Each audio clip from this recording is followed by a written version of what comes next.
승전가는 이제 뭐 그 어떤 것보다도 더 기쁨 그리고 감격이 가득한 겁니다. 원래 이제 14만 4천 명은 7장에서도 우리가 봤듯이 그 각 나라와 족속과 백성 방언에서 아무도 수를 헤아릴 수 없을 만큼 큰 무리가 흰옷을 입고 이제 어린 양 앞에 서게 되겠다라는 말씀을 줍니다. 이것을 통해서 이제 우리들이 생각하는 것은 24만 4천 명이 신천지가 말하는 정말 14만 4천 명이냐? 이미 신천지가 14만 4천 명이 넘었습니다. 그들이 주장한 모든 게 허무맹랑하다는 걸 시간이 가면 갈수록 다 밝혀지는 것인데, 근데 원래 14만 4천 명은 본문의 말씀처럼 12지파를 상징하는 것이고, 당시의 요한계시록 당시에는 유다 족속만이 생존해 있었기 때문에 이 12지파라고 하는 것 자체가 바로 온 인류, 온 교회, 그것을 상징한다고 봐야 될 겁니다. 근데 그들이 구원받을 뿐만 아니라 그 구원받은 그들이 이제는 하늘에서 노래할 뿐만 아니라 이제는 땅에서 시온산에서 승전가를 부르게 되겠다라는 겁니다. 이게 뭘 의미하는 겁니까? 그것은 적그리스도, 짐승, 그리고 용, 마귀, 옛뱀 이런 어둠의 권세들에 의해서 너무나 큰 어려움과 시련을 겪었던 교회가 투쟁하고 투쟁했더니 궁극적으로 맨 마지막엔 주님이 재림의 주로 오셔서 그 모든 어려움에서 이기게 하는 극적인 반전으로 승리하게 되는 그 이 역사를 말하고 있습니다. 여러분 13장까지는 어때요? 어제까지만 해도 여러분 요한계시록의 내용은 계속 핍박받고 어려운 일만 계속 있지 않습니까? 근데 14장에 오면서 갑자기 분위기가 바뀝니다. 갑자기 바뀌는 이유가 뭡니까? 바로 심판의 주가 재림하셨기 때문입니다. 여러분 기독교는 바로 교인들의 힘으로 이기는 게 아니라 바로 예수 그리스도의 힘으로 이기는 겁니다. 마지막 날에 우리가 승리한다는 것도 결국에는 우리가 승리하는 게 아니고 그리스도가 재림하셔서 이 모든 승리를 성취하신다는 겁니다. 처음부터 구원도 우리의 힘으로, 우리의 공로로, 우리의 육체의 힘으로 구원하는 게 아니라 그리스도 예수를 통해, 오직 예수를 통해 구원을 얻고, 또 그리고 승리도 여러분 우리가 노력해서가 아닌 우리는 노력할 뿐이고 모든 승리는 어린 양 대신 예수 그리스도가 성취하십니다. 13장까지 읽다가 분위기가 우울한데 갑자기 14장에 분위기가 확 바뀝니다. 예수 그리스도가 이제 이 땅에 오셨기 때문입니다.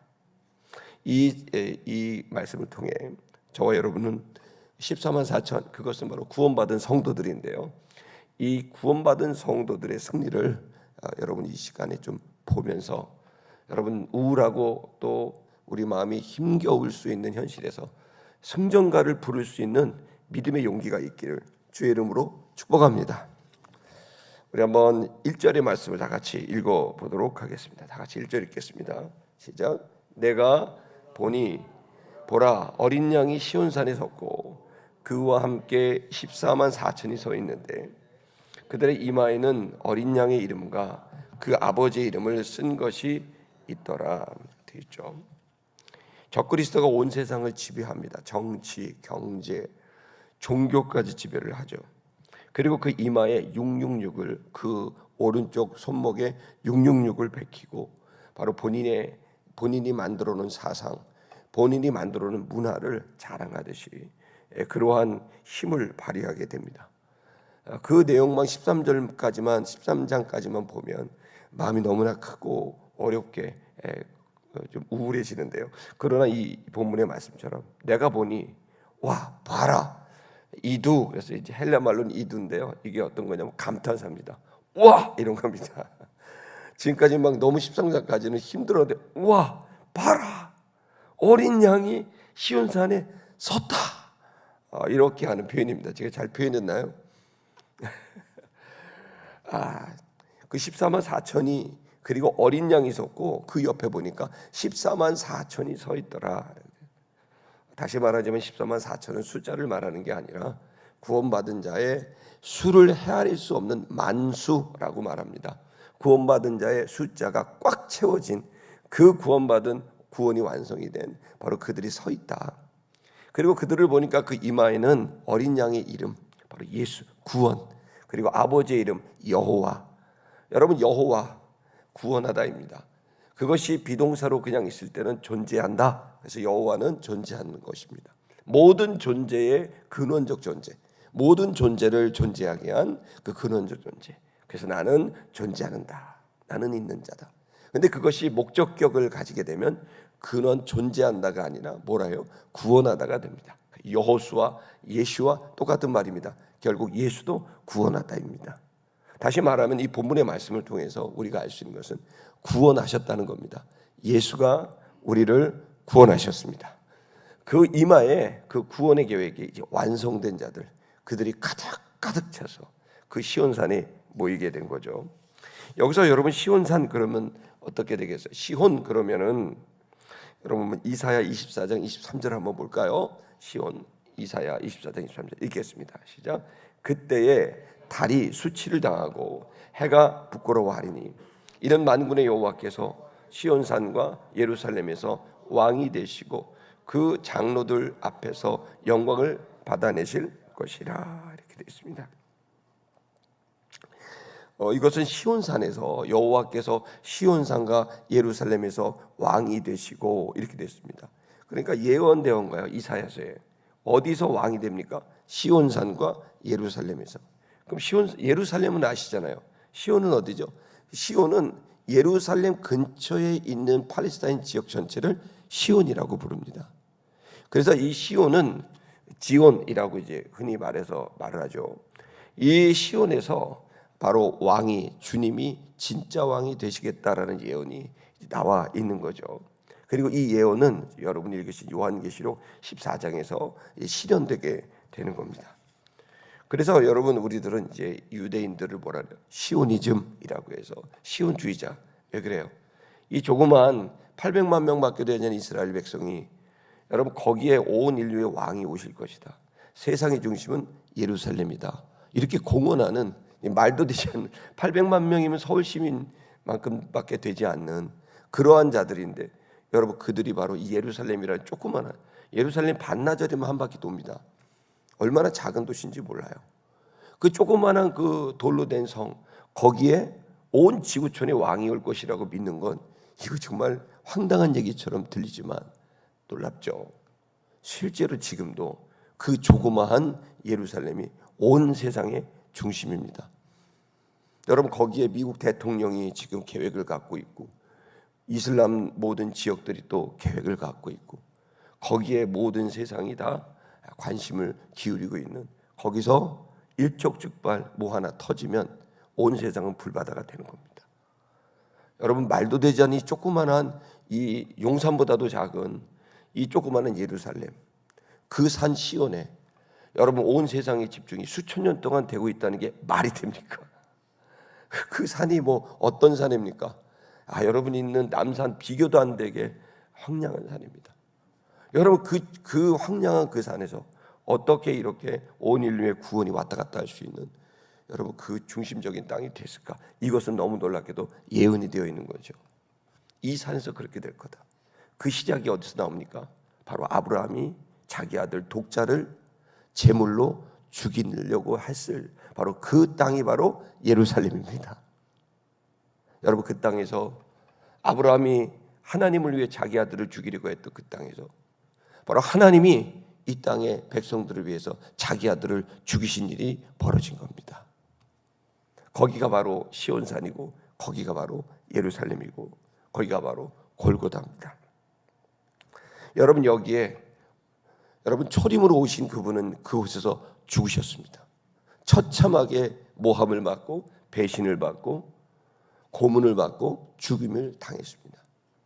그러나 요한계시록은 놀랍게 바로 그 고문당한 그 수치를 당한 그 땅에 주님은 다시 재림하시겠다고 약속합니다. 재림은 그야말로 이 세상 사람들이 정말 조롱하는 주제 중에 하나입니다. 그러나 여러분 재림은 복음입니다. 복음은 예수께서 재림하셔서 우리의 구원을 완성하신다는 뜻입니다. 여러분, 구원의 완성인 이 복음, 예수가 다시 오신다. 다시 오셔서 바로 14만 4천, 바로 주님의 이름이 그 인맞은 예수의 이름, 그리고 그 하나님 아버지의 이름을 임하에 받은 자들의 구원을 완성하신다. 여러분, 이 기쁜 소식이 여러분 안에 있음을 믿기를 축복합니다. 자, 그러면 시온산에 그렇게 어린 양과 14만 4천이 모여서 뭘 하겠다는 걸까요? 2절의 말씀을 다 같이 읽어보겠습니다. 시작. 내가 하늘에서 나는 소리를 들으니 많은 물소리와도 같고 큰 우레소리와도 같은데 내가 들은 소리는 검은 고 타는 자들이 그 검은 고를 타는 것 같더라. 반주 소리가 들리는 겁니다. 그게 뭡니까? 하늘에서 소리가 들립니다. 시온산은 분명히 땅인데 하늘에서 소리가 들립니다. 마치 창세기 1장 1절에 태초에 하나님이 천지를 창조하셨다라고 하는 이 말씀이 연상되면서 하늘과 땅이 분리되기 전 마치 하나가 됐을 때처럼 하늘에서 소리가 들리고 시온산에는 수많은 14만 4천의 백성들이 서 있습니다. 그런데 하늘에서 들리는 소리는 바로 노랫소리입니다. 음악이 들리는 겁니다. 많은 물소리와도 같고 폭포 소리 같은 거죠.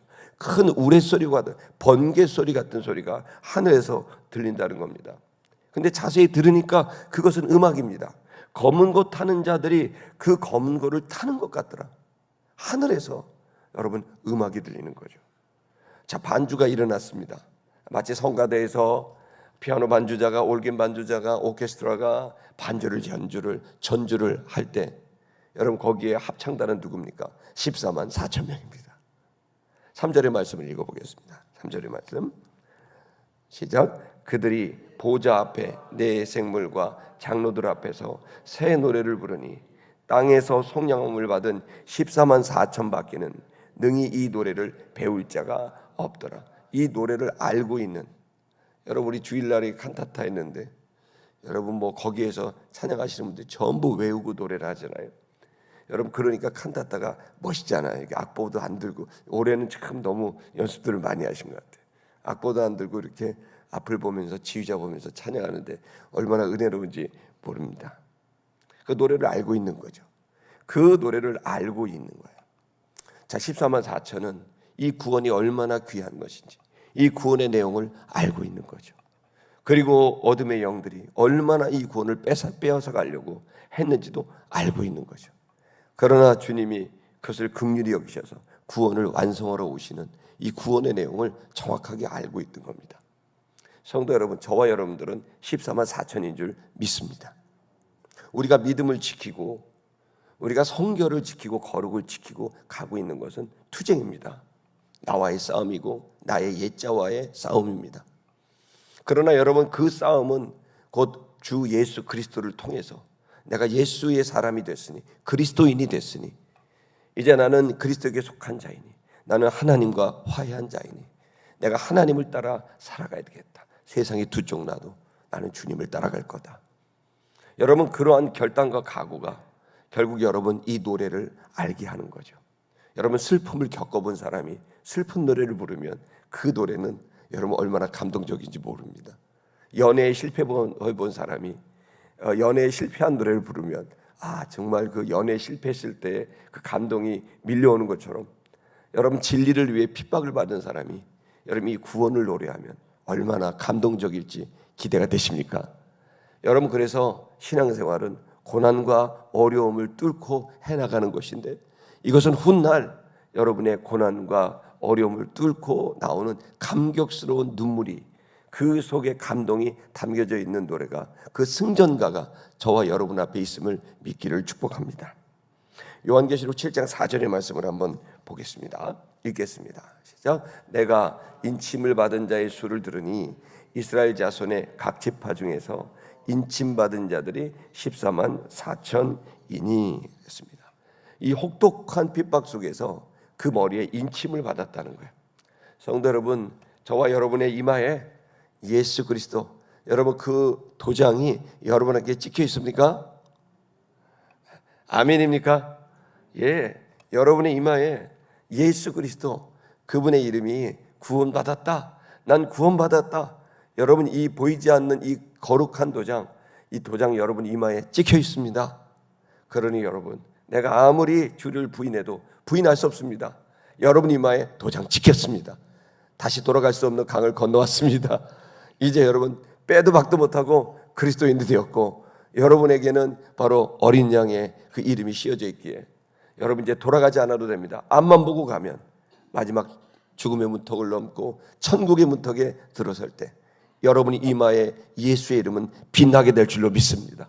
구원받을 표, 그것은 바로 여러분의 이마에 찍혀 있습니다. 그 구원받은 표는 바로 예수 그리스도입니다. 여러분, 이런 사람들이 14만 4천 명이 가득했다는 겁니다. 마태복음 10장 30절에서부터 33절의 말씀을 한번 보겠습니다. 읽겠습니다. 시작. 너희에게는 머리털까지 다 세신 바 되나니. 여러분, 그날까지 주님은 세심하게 여러분들을 이끌고 가심을 믿기를 축복합니다. 31절 읽겠습니다. 시작. 두려워하지 말라. 너희는 많은 참새보다 귀하니라. 여러분, 주님은 여러분 다 보고 계시고 알고 계시고 인도하고 계십니다. 여러분, 참새 한 마리도 다 살피시고 머리털 하나도 다 세심받은 주님이 여러분의 마음과 생각과 처지를 다 보고 알고 계신다는 이 사실을 여러분 믿고 감격할 수 있기를 축복합니다. 정말 하루하루가 그렇습니다. 여러분 정말 하루하루 주님이 다 보고 계셨구나, 다 알고 계셨구나, 다 주님이 나를 인도하고 계셨구나. 여러분 이 감격스러운 구원받은 자의 삶이 여러분 저와 여러분의 삶이 되는 걸 여러분 믿고 여러분 담대하게 여러분 승전가를 부르며 믿음의 행진을 할 수 있기를 축복합니다. 32절 읽겠습니다. 시작. 누구든지 사람 앞에서 나를 시인하면 나도 하늘에 계신 내 아버지 앞에서 그를 시인할 것이요. 33절. 누구든지 사람 앞에서 나를 부인하면 나도 그를 부인하리라.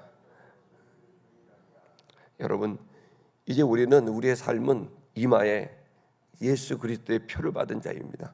그러니 여러분 누구 앞에서도 부인할 필요 없습니다.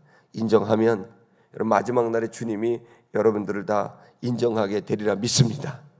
여러분 오늘 하루도 여러분 그리스도인으로 살게 되기를 축복합니다. 자, 그렇다면 우리는 좀 더 나아가 보십시다. 이 14만 4천의 이 오늘의 이야기를 오늘 하루에 우리가 적용한다면 이렇게 저는 여러분에게 전하고 있습니다. 여러분 승리의 노래를 오늘 하루 종일 부를 수 있기를 축복합니다. 나는 승리했다. 내가 지는 것 같아도 아니야. 그리스도 예수 때문에 나는 승리했어. 내 삶이 실패한 것 같아도 아니야. 그리스도 예수 때문에 나는 승리했다. 이 승전가를 믿음으로 오늘 취할 수 있기를 축복합니다. 사탄에 대한 승리, 이것은 결정된 일입니다. 요한은 그것을 계시로 봤습니다. 시간과 공간을 뛰어넘어서 계시로 봤습니다. 결국 지는 것 같아도, 거짓이 이기는 것 같아도, 탐욕스러운 자가 이기는 것 같아도 결국 그리스도가 이기시는구나. 그분이 오셔서 승리하는구나. 그렇다면 결론을 내가 알고 있으니 나는 이제 결론을 향해 가야 되겠다. 성도들의 투쟁하듯 하는 신앙생활은 눈물겹지만 수많은 선교사들 지금도 얼마나 애를 쓰는지 모릅니다. 또 여러분 우리 성도 여러분들, 여러분 곳곳에 어제 그제도 그렇고 정말로 많은 성도들이 자신의 현장에서 막 지금 청소년 살리겠다고 어떤 집사님들하고 또 목사님하고 금요일 저녁마다 목동에 있는 청소년들 학원에 모아놓고 미션 처치를 하고 있는데, 여러분 이제는 이제 주일날 오후에 그 목동에서 또 예배를 드리겠대요. 청소년들을 살리고 싶어서 몸부림쳐요. 근데 거기 여러분 그 금요일날 저녁 얼마나 차 막히고, 또 여러분 금요일날 저녁에 걔네들이 예수님을 압니까? 하나도 모르는데 그냥 거기서 전도당하니까 거기 와서 먹을 거 주니까 주고, 여기 와서 얘기 들어주니까 와서 앉아 있는데, 여러분 그 청소년들을 위해서 몸부림치고 있고, 또 대학생들은 또 어떻게든 신촌에서 걔네들 같이 모여가지고 미션 처치를 하면서 애를 쓰고 있는, 정말 저는 우리 교회 성도님들 자랑스럽습니다. 곳곳에서 애를 쓰고 노력하고 있는 그들을 바라봅니다. 그들이 그냥 그런데 그것을 그냥 보면 좋은 일이다 그렇습니까? 아닙니다. 자기 돈 들여서, 자기 시간 들여서 애를 쓰고 사람 하나 품는 게 쉽습니까? 말 듣습니까? 내 자식도 안 듣는데. 여러분, 그런데 그들을 품고 몇 개월이고 몇 년이고 품어낸다는 건 그건 그냥 투쟁이고 고생입니다. 그러나 여러분, 우리 모두가 그렇게 살아가는 이유가 뭡니까? 그것은 바로 우리가 마땅히 해야 될, 구원받았으니 구원에 합당한 삶을 살아가야 되겠다. 여러분, 이 결단 아니겠습니까? 14만 4천 되신 여러분, 구원받았다고 안심하고 가만히 있는 게 아니라 여러분의 남은 생애가, 오늘 하루가 또 다른 구원받는 자를 채우기 위해서 여러분 헌신하고 노력하며, 그리고 여러분 승전가를 부르며 기분 좋게 주의 십자가를 지어 나갈 수 있기를 주의 이름으로 축복합니다. 우리의 신앙이 과부 같은 우울한 신앙이 아니라 신부 같은 즐거운 신앙이 되길 축복합니다. 여러분, 어떤 노래는 과부 같은 슬프고 애달픈 노래가 있지만 여러분, 예수 그리스도 안에서 신부가 되길 축복합니다. 여러분, 신부의 노래는 아주 철없어 보여도 즐겁고 밝고 해맑습니다. 성도 여러분, 이제 여러분의 신분을 바꾸시길 바랍니다. 인간적인 생각으로 우울한 과부가 아니라 이제 여러분 영적으로 나는 그리스도가 나의 신랑이고 나는 신부가 되었다. 아멘입니까? 이것이 신분의 변화입니다. 여러분들은 신부입니다. 그러므로 여러분, 신부된 여러분, 신부가 그렇게 화사하게 웃고 여러분 행복해 하듯이 여러분 그렇게 신부로서 행복하게 화사하게 여러분 승전가를 부르시기를 주의 이름으로 축복합니다.